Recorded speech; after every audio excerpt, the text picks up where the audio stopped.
Hi, I'm Amy Pierce Hayden, and today I'm here with Caroline.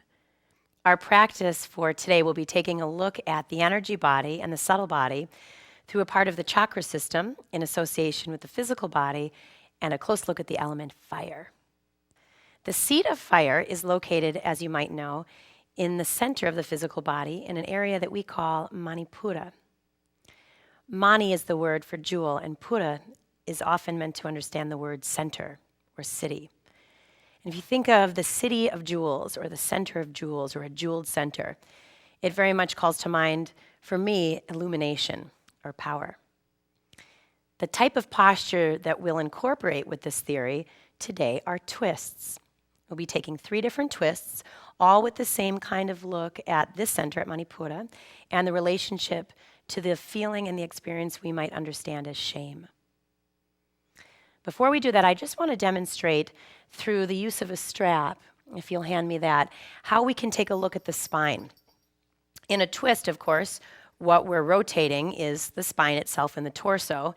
And I think one of the major misalignments and things that often happens when we twist, or in the danger of not doing a safe twist, is that there isn't strength or stability either rooted in the pelvis or in the shoulder. And something like this exactly begins to happen. If you look at the spiral of the yoga strap, you can see that up where I'm holding it here, there's a lot more space. And down at the bottom where there's maybe less of an anchor, it's wrapping up around itself. And where there's a tighter wrap is the same thing that would happen in our spine, less space and more compression. Let's say that the top of the strap is a little bit associated with the shoulder, and that we'll call this the base of the spine near the tailbone or the sacrum, or even a look at the pelvis.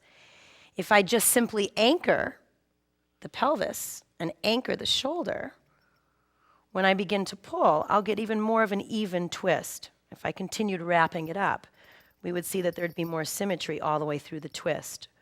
Or if I loosened it, it would fall again in one direction. If you were to hold like a candy wrapper and evenly twist it from both sides or untwist it, it would unroll in a way that kept the same amount of space through its stretch. It's really the idea of a safe twist. And we can find that through the use of the support of the core and the physical center of the abdomen and the emotional center of Manipura. So to experience that, I want you to come onto your back first and just bend your knees, set your feet up as if you were going to take a bridge pose. Take your feet about hip width apart. With your feet grounded and your knees hip width apart, bring your arms out to the side and just rock your knees a little bit from side to side. Enough so that you can feel one hip pick up from the earth and then ground on the other side. Already this is creating a simple twist. If you were to continue taking this motion a little bit more, as Caroline is doing, you'll begin to see that as she brings her knees toward me, the hip is not really in line anymore with her shoulder. Take your knees to the other side, and you'll notice the other thing that tends to happen is that her top knee splays or isn't as far forward to the right edge of her mat as her right knee is. If we could get a look at what was going on in her back, we'd notice that the vertebrae on the left side of her spine, or the space on the left side of her vertebrae, were greater. And if we could see what was going on the right side, they'd be shorter, making a lateral bend, rather than a bend that didn't have the lateral movement, but a twist. So the use of a strap can help you find how that feels better in the back. So I'm going to bind her knees together just above her knee at her thigh. This will begin to help ensure that when her knees move over to the side, her knees stay the same distance as each other, maintaining the same alignment in her pelvis. If snug together feels a little uncomfortable, you can certainly put a block between your knees for a little more support. So before we correct the asymmetry in her pelvis, just notice how that feels different. Rock your knees a little bit to the left, and you'll see that her top knee is already forced to be more in line with her bottom. And then bring your knees toward me, and you can see here that there's more of a maintenance and a stability in her pelvis. A safe twist is really maintaining the relationship between the pelvic girdle and the shoulder girdle equally. Now I can see above Caroline that right now when her knees are toward me, her left side, if she comes all the way over, is shortening up, and her right side is lengthening. Eventually, over time, that might start to cause pain from the compression in her spine, or certainly cause weakness in the way her muscles are strengthening. So the key here then is to get her shoulders in line with her hips. So come back to center with your knees facing upward. And imagine the line that you're creating right now. From her right arm to her right hip, there's a straight line. And from her left shoulder or armpit to her left hip, equal. If she just comes from center and moves over, her left side has shortened. So Caroline's going to lift her hips up and bring her right hip way over to the left edge of her mat, pretty much creating the same line right now on both sides in her spine. This way she brings her knees over her center and then eventually over to the right. When she comes fully into her twist, her left shoulder is now in the same plane as her hip. If your knees don't make it all the way to the mat, or you feel that you're losing the groundedness in your shoulder, take a block or a pillow or a little bolster and aid in the lift. Close your eyes for a moment and bring your awareness as we do back to the breath. So of course, in this variation of a twist, the shoulders are anchored. The hips are not. When we come to stand later, neither the shoulders or the hips will be anchored, so the tendency to know where we are in space often is lost. So use the floor here as feedback for a moment and feel that your shoulders are anchored equally. Keep them anchored and just deepen the twist as much as you can with your knees to the right, as long as you maintain a grounded shoulder. We'll stay here a little bit longer to explore the breath. Imagine you have 4 lungs. Let's say you have a left lung in the front and the back, and a right lung in the front and the back. At neutral, as I'm seated, I feel about the same amount of space if I take a deep breath in both the front and the back. But now in a twist, not only is her diaphragm a little bit affected by the twist, her ability to get the breath into both sides of the torso, one being up and one being down, is going to be more difficult. So as you take a few more cycles, see that you are taking the same amount of breath into the left and right side in both the front and the back. Manipura, the center of power, the center of will. It is associated with the way in which we see ourselves. Some of us call it the ego or asmita. It's associated with manomaya kosha, or the part of our mind that we relate to the emotions, how we feel and how we see ourselves. And so when there's a disconnect to this center, we often begin to experience the way others project their feelings or their view upon us. If we don't agree with that view, we might experience eventually shame. That's the root expression that comes from this center being perhaps dormant or not well connected to. So bring your knees back up to center, and you'll just notice when your feet hit the mat that probably you'll be a little crooked still. Lift your hips, bring your pelvis back to center, and let your arms rest to your sides, palms up for a moment. So coming out of the asymmetry in your torso, you might more easily feel the flood of the breath. So we'll set up the same way for the second side. Bring your hips off the floor and over to the right edge of your mat a little bit more. If it's bothersome at all to your shoulder or to your arm to have your hands shoulder height, work lower, but try to keep your arms straight so you can keep the lift in your rib cage. Bring your feet off the floor and bring your knees in toward your chest at about 90 degrees. And then keeping your right hand and right shoulder grounded, bring your left knee to the floor or to the block.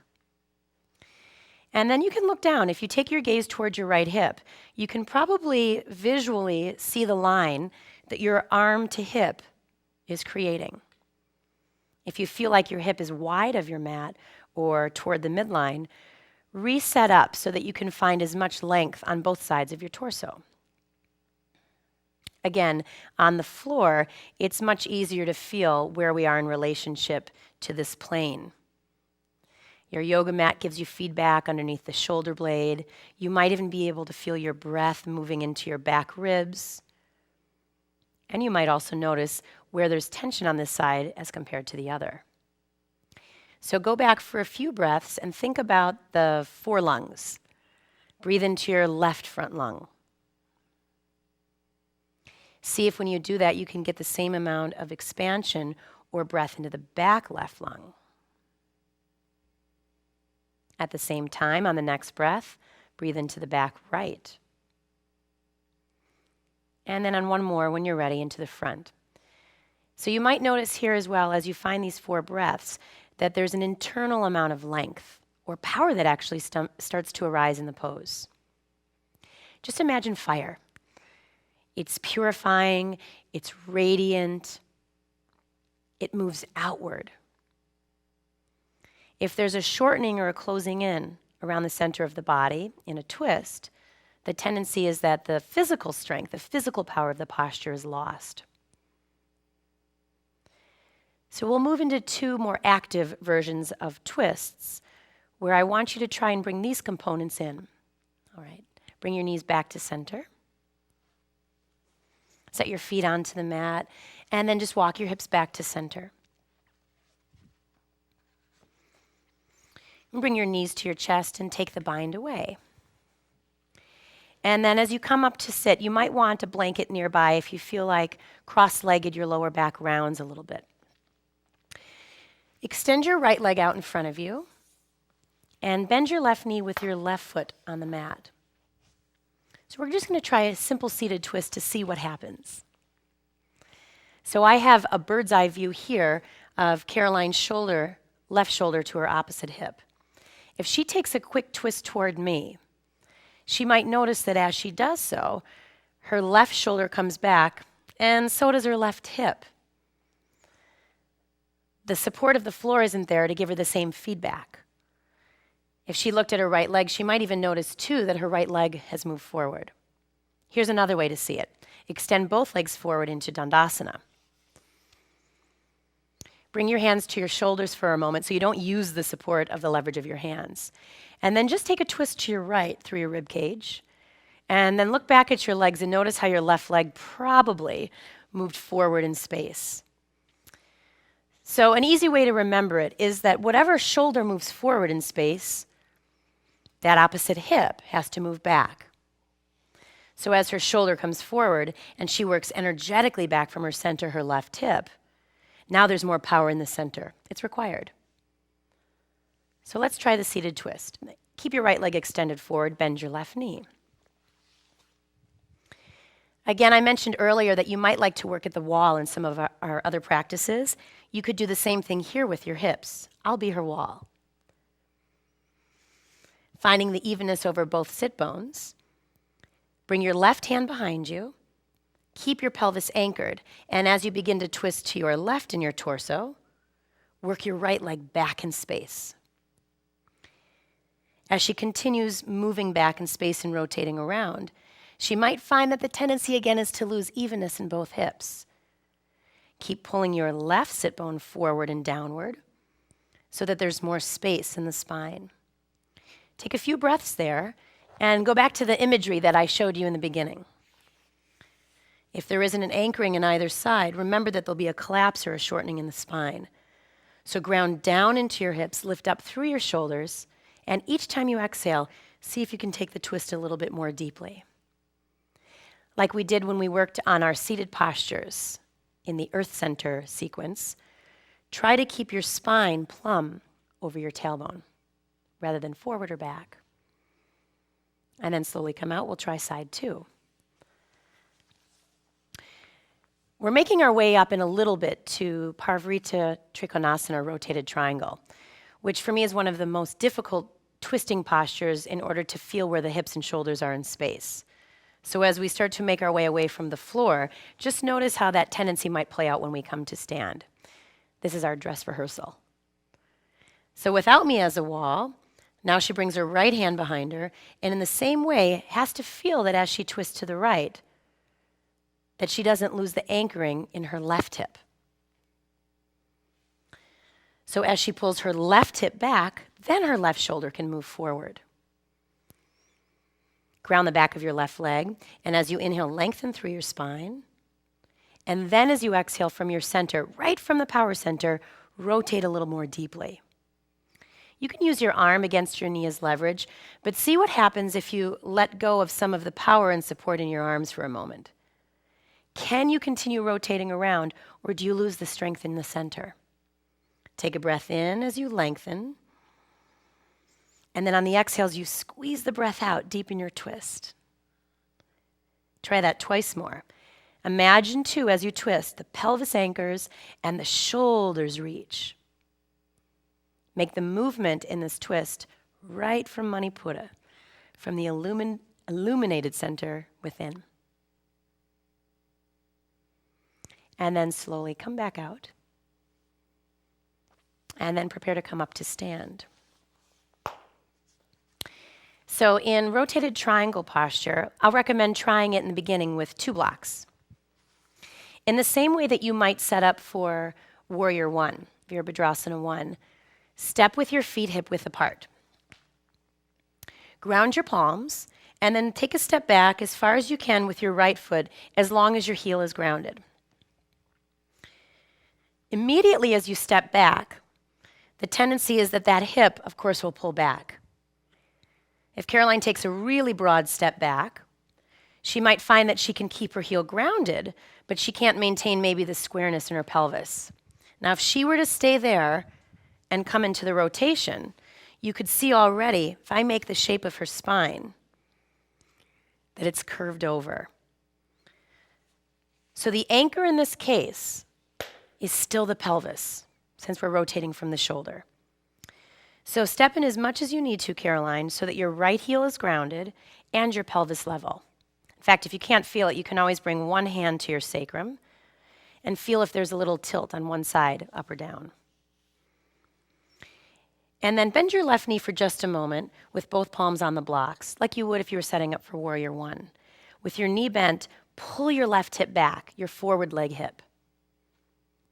And now see if you can find the same length in your spine that you would work in any posture by reaching your heart center nicely forward and your tailbone back. If you find that you're really rounded when you're here, there's a couple things you can try. You might bring your hands up onto a higher lift, like the wall or the back of a chair, or you could bend your front knee even a little bit more and just work the posture with a bent knee for some time. As you practice more deeply, you can begin to straighten your left leg, pulling your left hip back, but working equality in the levelness of your pelvis. So just like we did seated, now her job is to keep the pelvis anchored and from moving. So as she's here, she's going to shift the weight slowly into her right hand out of her left, working to maintain that there's still the same kind of reach through her left side body. She can bring her hand up to her shoulder. I like to begin like this, then I know I'm not taking the posture from my arm. Slowly begin to bring your left ribs upward as your right shoulder drops. Take a look down for a moment and see if your right shoulder is still over your wrist. If it's fallen wide, come out of the twist a little bit and work first to plumb your shoulder over your hand. Just remember, like the 4 corners of the feet, your hands and your feet are the 4 corners of your torso. Bringing your left elbow up in space, reach from your elbow and then through your wrist. Imagine right here, if you had the floor giving you feedback, you'd still be lying against it like we did in the first twist with the back of your hand, shoulder, and opposite shoulder and hand grounded. In this case, reach upward through your torso as you ground through your feet. The same kind of work we did in the second part, if you've already practiced it, should happen here in the legs. Take your outer right leg back in space and internally rotate your right thigh to help secure the same kind of Anchoring in your feet, take your outer left hip forward and your inner left thigh back. Take 3 more breaths here. Inhale. And as you exhale, turn open from your heart. Twice more. Inhale. Exhale, deepen any amount, keeping your right hip back and up. And 1 more. Take a breath in. Exhale, deepen the twist. And come out mindfully. Soften your left knee, bring your left hand back to the block, and then take an easy step forward, soften your knees, and relax in a forward bend. Side 2. With your feet about hip width, this time step your left leg back, and maybe overstep it. Sometimes I find that I know where I shouldn't be if I go too far, so I can pull back. So if you step so far back, you might more clearly feel that hip is lifted or that your side body has shortened on one side. So bend your right knee like you would if you were setting up for Virabhadrasana 1, and begin with the bent knee side hip pulling back. Try to keep your knee bent. And then if you can't, pull your blocks back a little bit more so that you can maintain that your hands again are under your shoulders. If you found the length in your spine, maintain it and then pull your right hip back. And notice for you the tendency. Does one hip lift or drop? Take a look down at your right leg and maintain the same kind of evenness by making sure that your shin, your right knee, and your thigh are all in a neutral line, facing forward. As we did on the first side, keep your pelvis level, send the weight into your left hand, and just begin slowly rotating. First, by bringing your right hand to your right shoulder. As you begin to turn your right elbow upward, do it from your power center. Direct your breath into the 4 lungs as we did lying down. As you bring your right elbow up, continue the same action all the way through your palm. Even if you can take your hand further up in space, make sure that you're doing it from your torso rather than from your arm. And now look down and see if your left shoulder is still over your wrist. And if it's not, draw it forward or back in space. Take a few breaths here. And eventually, over time, if you choose to do so, you can lower the block or the support under your hand. You can widen your stance or even begin to work the posture bound. If you're somewhere in between, move the block just more inside of your right foot, eventually sending your left hand or the grounded hand to the outer foot. Take another breath in, and then consciously, just like we did on the first side, come out slowly. Bring your right hand back to the block, take a big step forward, soften your knees, and let go of any extra effort. Hang in an easy forward bend.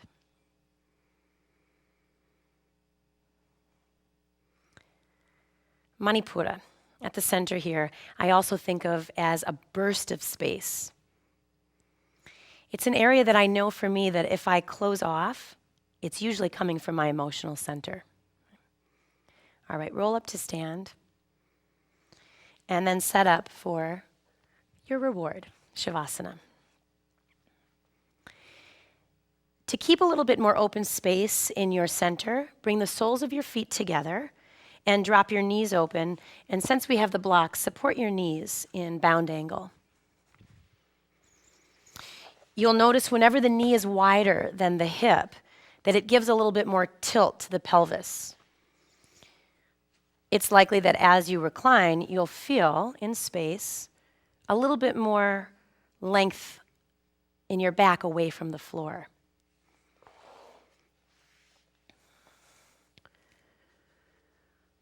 With your eyes closed here, bring your awareness to the diaphragm. Really, essentially, part of the muscular center of Manipura, the upper abdomen. As you let go of your breath, or the control of it, begin to feel the subtle rise and fall in this center. You might notice that there's sensation of the breath in your nostrils and movement in your lungs, but for this practice, bring your awareness to the natural rise and fall. See if you can keep from controlling it.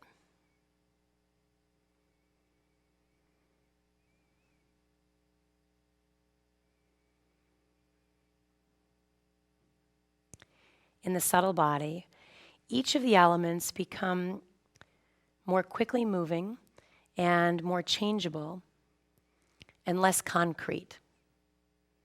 In the root, we have earth, a much more solid element than water. And water, more solid than the following element, fire. Fire's energy is so quickly changeable, purifying, illuminating.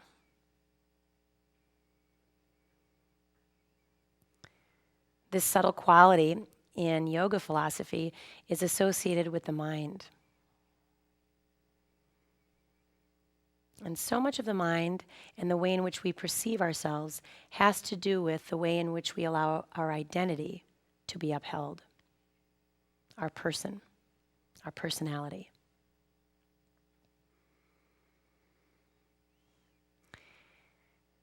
As we move on later to our fourth part in the sequence, we'll be looking at the center near the heart associated with dharma or purpose. And I always find that I can get confused between the way I see myself and who I am in my person and how that might relate to my purpose or what my true identity in the form of nature is really here to express. So as you experience the emotion of shame, begin to recognize how connected it is to how you allow yourself to be seen by others.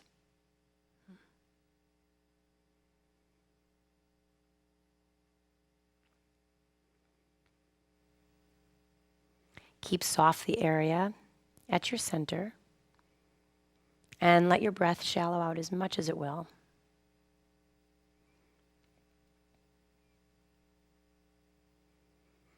Again, you may stay here as long as you like.